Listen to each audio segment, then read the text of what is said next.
السلام عليكم، ازيكم يا شباب؟ معاكم عبد الرحمن ربيع، جاي لكم في اقوى تمرين الدراع، تمرين البايسبس. صلوا على الحبيب واشتركوا في القناه وفعلوا زر الجرس واضغطوا لايك، وما تنسوش تعملوا شير علشان يوصل لاكبر عدد من المشاهدين، وتابعوا الفيديو الاخر.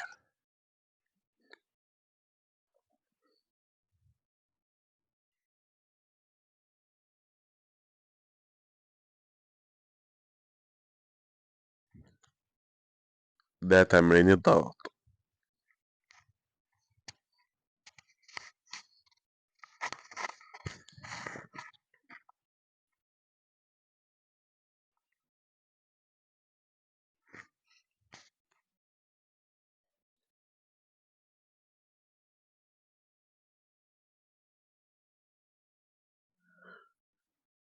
بعد كده هنبدأ اول شكل من تمرين الدراع، بس بنشد الوضع علشان تركز معانا في تمرين الدراع.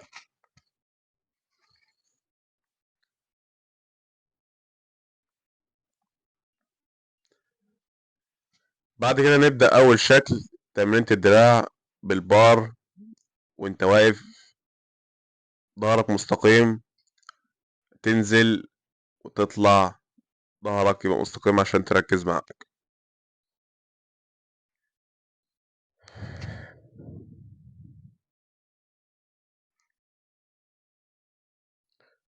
هنخش على الشكل التاني،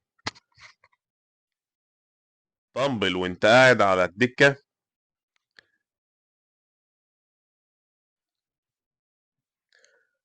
تطلع 90 درجة وتنزل دراعك مفرود وتطلع تاني، وتحاول ان كوعك يبقى بره عشان يركز معاك على اكتر عضلة، يركز معاك على عضلة البايسبس، والتركيز يبقى للبايسبس بس، ما يشغلش معاك المفاصل، ودراعك المفاصل كلها ما تبقاش مساندة معاك، عشان تبقى البايسبس بس اللي تبقى شغال.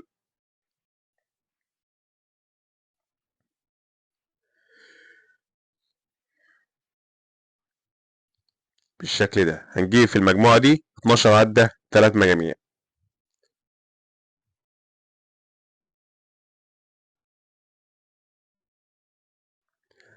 بعد كده هنلعب تمرينة التكوير على الجهاز بالشكل ده.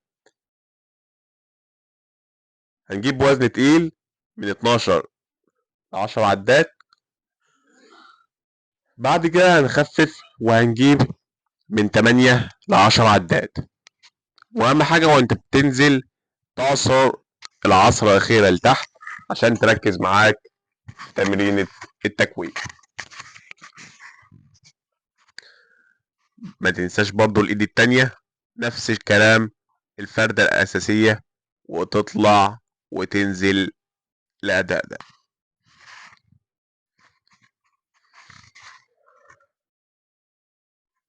بعد كده هنخفف وهنلعب نفس الأداء، بس هنجيب تكرار من 8 ل 10 على قد ما تقدر، عشان أساسا تلاقي إيدك ضخ الدم شد فيها.